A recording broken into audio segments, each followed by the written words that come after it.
Melinda Hirsch. I'm Jim Carney, and this is EdCast, a program created and produced by educators for everyone interested in education. Today, I speak with Phil Weinberg, DOE Deputy Chancellor for Teaching and Learning. Mr. Weinberg's broad responsibilities include curriculum and instruction, college readiness, EdTech, and professional development. We'll discuss what he sees as the DOE's priorities and what the DOE is doing to improve instruction and student success. Later on in the program, we'll pay a visit to an education fair showcasing one of the Chancellery's new teaching and learning projects, the Learning Partners Program. But we begin with Linda's conversation with the Deputy Chancellor.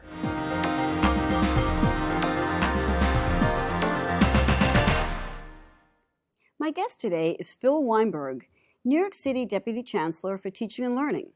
A former teacher and principal, Mr. Weinberg's responsibilities include professional development and curriculum, accountability, the Common Core, and college readiness, as well as technical education and instructional support.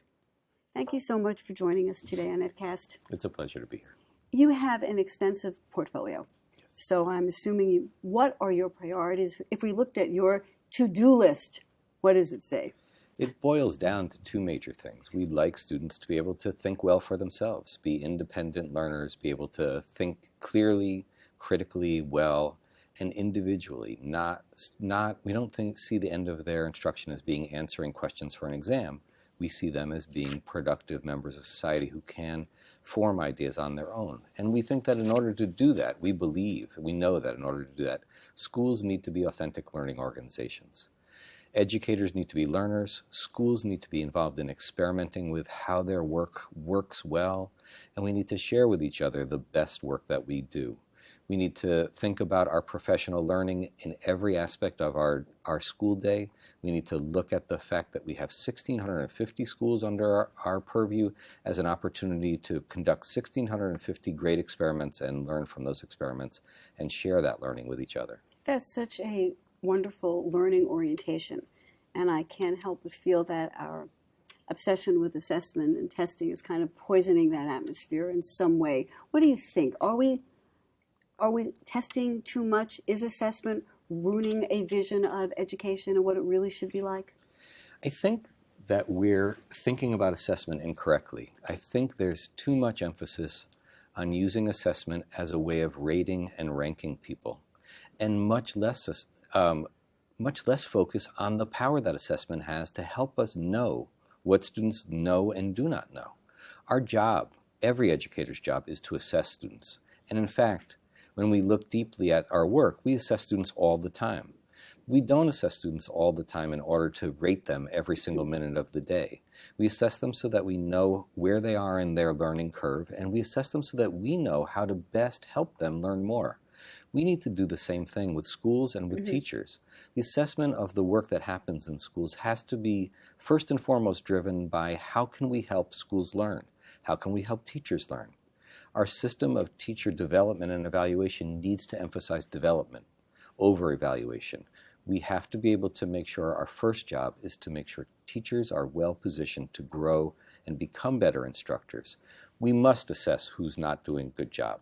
We have to. Our students are owed that, but it's not the first thing we need to do. So you mentioned a lot of things here that kind of tie in together. So that first idea, of course, is that the assessment should be valuable. Now, I know some people complain that the results of the assessment come out the next year, and so the teachers really can't use it for the current group of students that they have. Are we making any inroads in getting the information back earlier to schools and teachers? So New York City is doing some really interesting things. We have our own internal performance assessments, which can be used as benchmarks at the beginning of the year to guide teachers in their instruction and can roll up to some of the end-year assessments. But it's a great way to take a look at the assessment, see student results, look at it as a community, and talk about what should we point our instruction toward this year given this group of students in front of us and the information we have about them. So that would make it much more useful. It would be a tool for learning.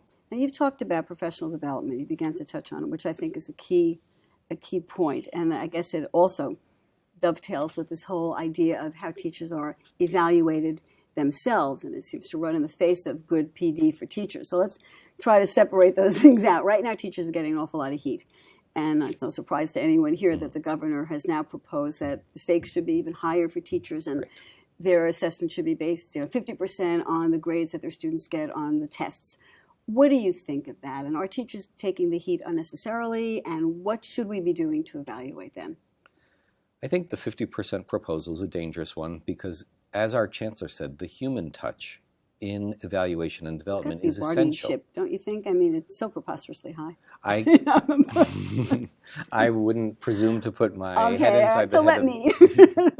But I do think that there's an opportunity here to engage in a more thoughtful discussion about what the ends of this should be.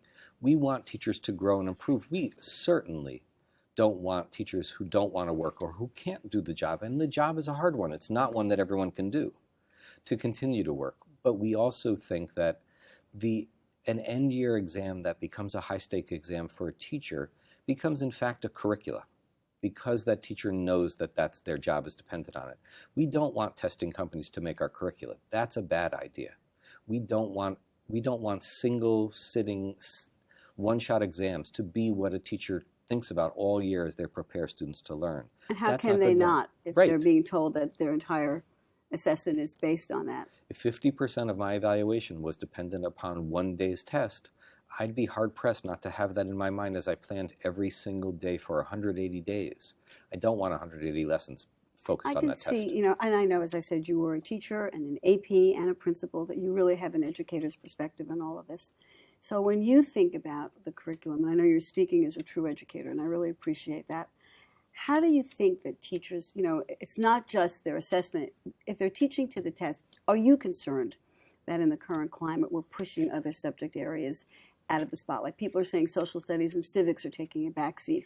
The arts are taking a backseat. What's your take on someone who's looking at curriculum and instruction in the school?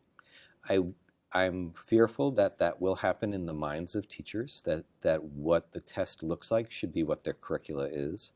I think that we need to enter an era where our assessments improve so that we feel comfortable that we are evaluating our students and our teachers on the things in which we believe. As they improve, it will be easier to have this conversation. Right now, a global exam that looks like 50 Trivial Pursuit questions is no way we want to assess anyone, students or teachers. And so it's a bad test for students and a bad way to tell whether we're doing a good work. What would you like to see us do in terms of evaluating teachers? What would you tell the governor is a better idea? I think that we need to do what New York City is doing. We need to make sure we're norming around what we think good instruction looks like.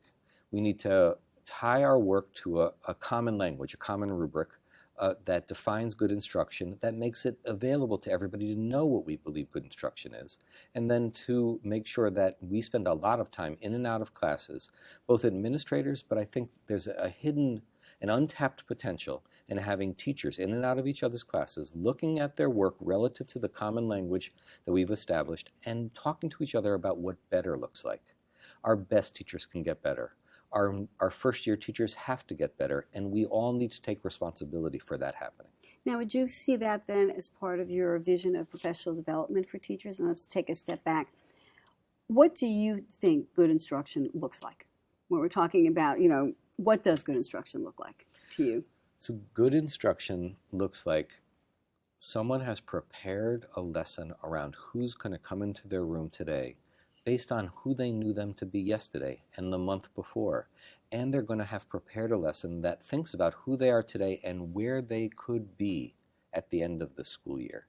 And then what we see happening is young people starting to engage in processing ideas on their own because their teacher has created the conditions by which they can be the drivers of the work in that room.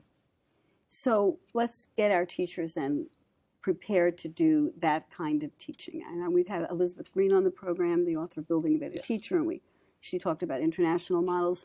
What are some of the models or some of the approaches that you would like to see put in? I know you mentioned teachers collaborating and talking to each other. I'm seeing that as part of a bigger overall vision. So tell us a little bit about how you're viewing professional development, what the DOE is doing in terms of PD, and where you see it going.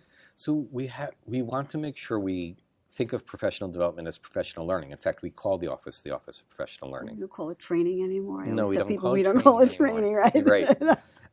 And part of what is ideal for us is related to the 80 minutes of professional learning time that we built into this contract. We envision that time being used by faculty looking at student work together, examining what they see happening, and deciding what's our path forward. Here's what we see. Here's where we see our students are. What do we know that we can plan that will help them move forward well and quickly? Now, one of the ideas, one of the pedagogical approaches that you've been using is using schools to help having faculty visit other schools. Can you tell us a little bit about that program? And then we're going to take a look actually at what that looks like. What is that called and what is it intended to do? I love the Showcase Schools programs and the Learning Partners Schools programs. We want to be very intentional about having schools work with each other to share things that work. So we've created in the Learning Partners program triads of schools who have a year-long course of study together. One school has advertised something they do well, and 2 other schools join them in learning about how that results in better student learning. They spend a considerable amount of time in each other's schools, and they learn together. Let's take a look at what Jim found out. That's great.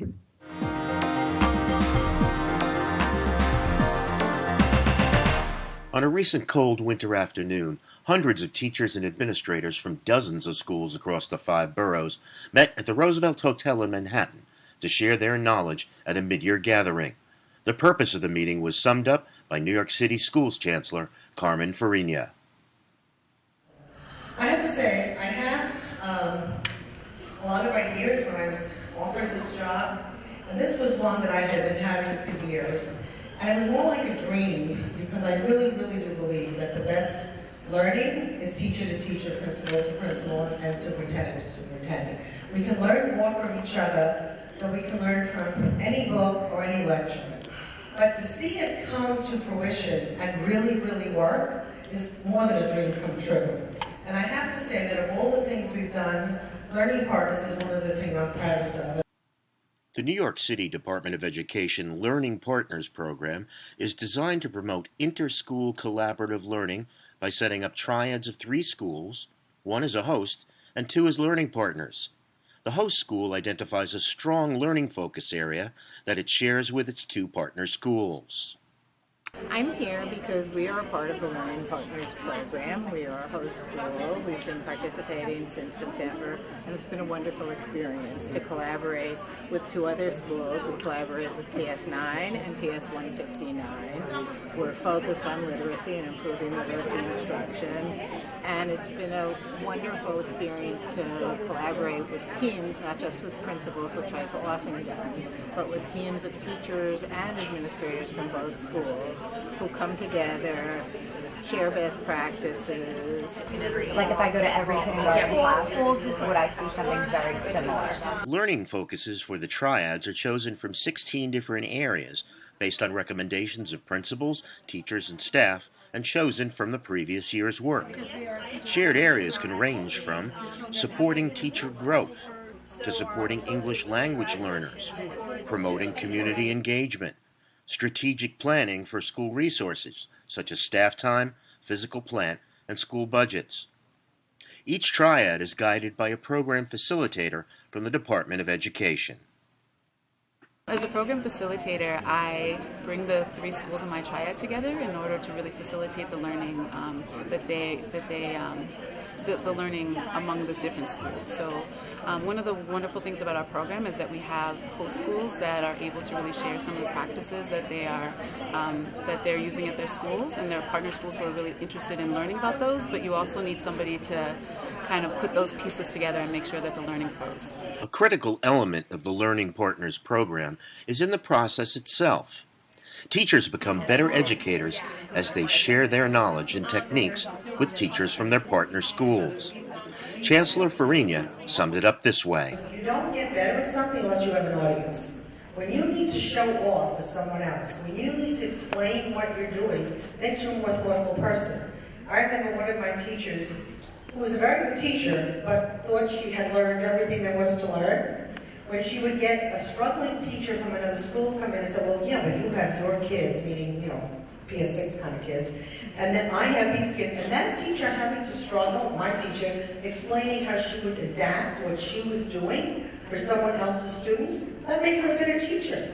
And it made her really struggle, the same way that I'm hoping many of you have to struggle to explain how do you do what you do with an English language learner? Or how do you do what you do with the special needs kids? We need to be able to see what we've done and just do it differently and better and better. So to me, seeing so many of you in this room is absolutely wonderful. So I don't want to keep you from sharing because obviously that's what you're here for, but I really want to thank you because when I am not feeling so comfortable about things, all I have to think about is learning partners, and I cheer up and I say, if I've done nothing else as Chancellor, this is good enough. So thank you very much. At the Roosevelt Hotel in Midtown Manhattan, I'm Jim Carney for CUNY EdCast. Now, back to Linda and her guest in the studio.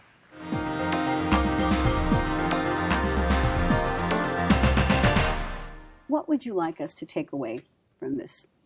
There are a couple of things that I think are exceptionally important here.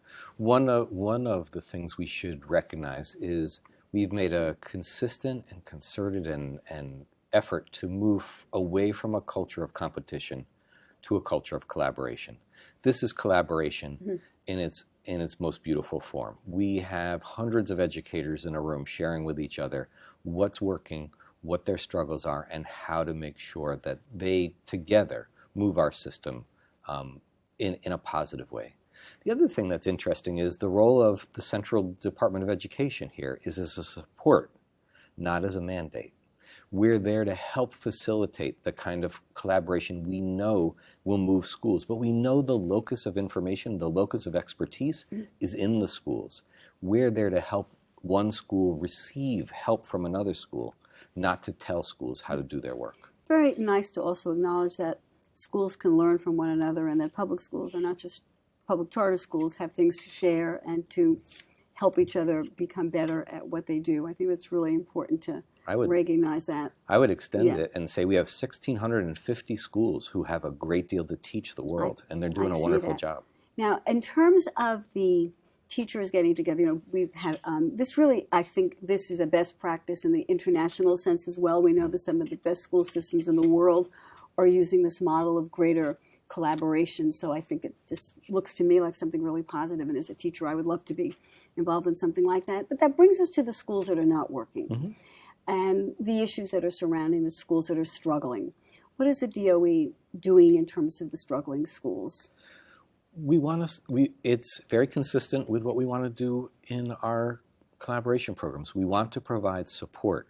We want to make sure we're a learning organization. We need to meet each entity in our organization where they are and decide on a path that will move them forward. If that's a student, it sounds clear. If it's a school, we haven't worked in that way before.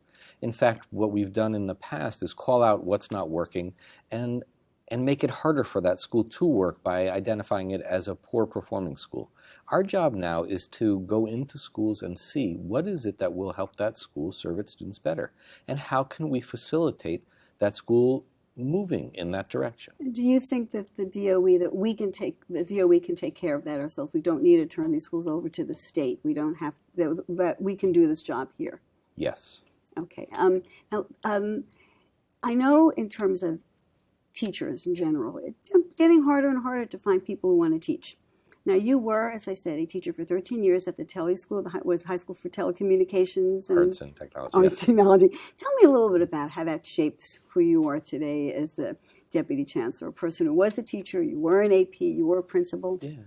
I've had the most fortunate career I can imagine. I worked for about 15 years in the classroom and about 15 years as a school leader.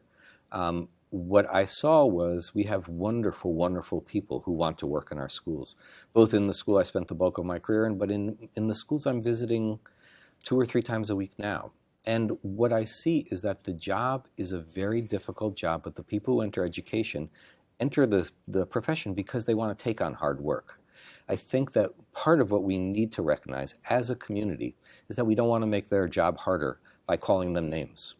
And I know it sounds childish, but that's a big deal. People want to feel that their work is valued.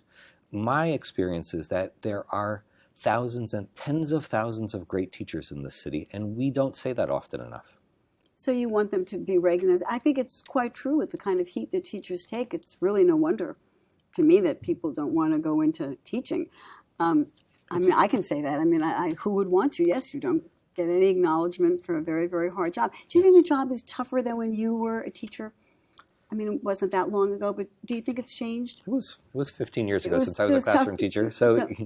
But I think the public perception of the job has made it more difficult. I think that as we get smarter and smarter at looking at student work, we call out that we need to do a better job. And I do think we hold teachers to a higher standard than we did when I started teaching in 1984. Now, you know college readiness is a big issue, and from the CUNY perspective, we take so many of the New York City high school students. Mm-hmm. What do you say about college readiness, and are students college ready, and what is the DOE doing to ensure that they are? I think college readiness ultimately boils down to the things I started this conversation with. Students need to be able to think for themselves. Students who enter CUNY or enter any post-secondary institution able to define ideas, able to do their own research, able to create the building blocks of a good argument will be successful in college. We need to make sure that we're providing our students with the skills necessary to be independent thinkers.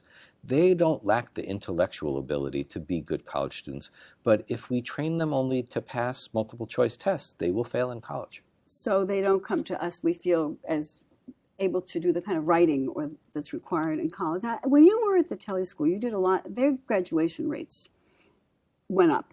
Can you just tell us quickly what you think were some of the factors in improving graduation rates and what we could extrapolate from that?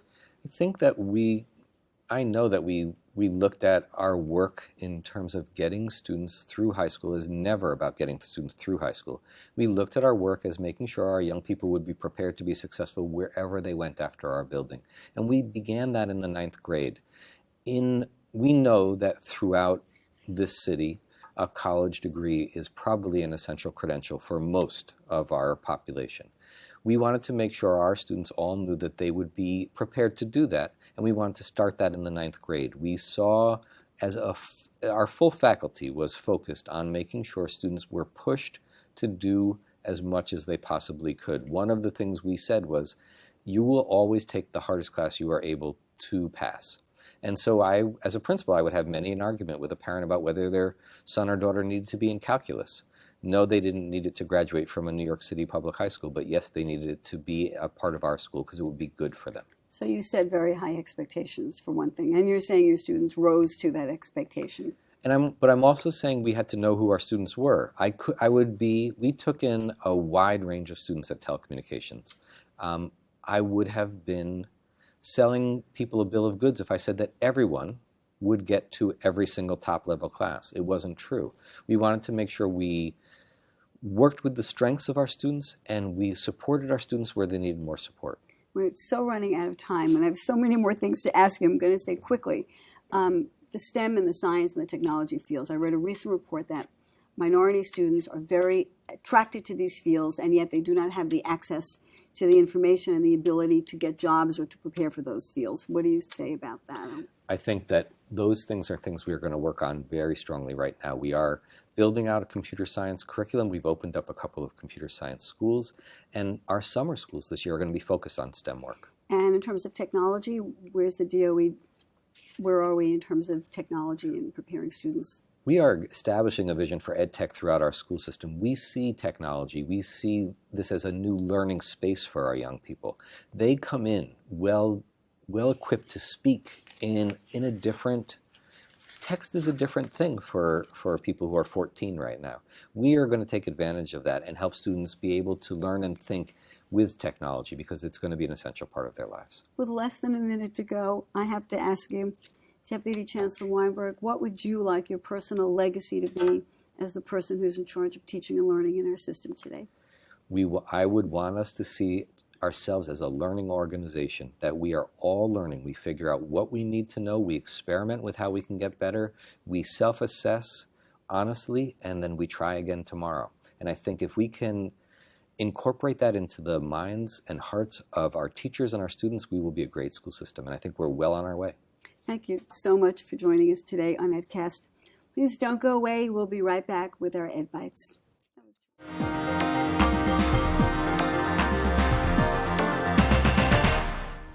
Welcome back to this edition of Ed Bites. The reading achievement gap between white and Asian children and disadvantaged minorities has been widely recognized. Now there is evidence of a further gap when it comes to evaluating information on the web. According to a recent study, many students are unable to conduct online research and distinguish the quality of information. This inability is more frequently seen among disadvantaged students than their wealthier peers. It was noted, however, that all students had difficulties communicating the results of their online assignments. If you ever felt your teacher had a favorite in class, you may have been right. Research from Germany indicates that the teacher's pet probably had a personality that matched the teacher's. In the study, teachers thought more favorably about students' academic abilities if their personalities were similar to the teacher's.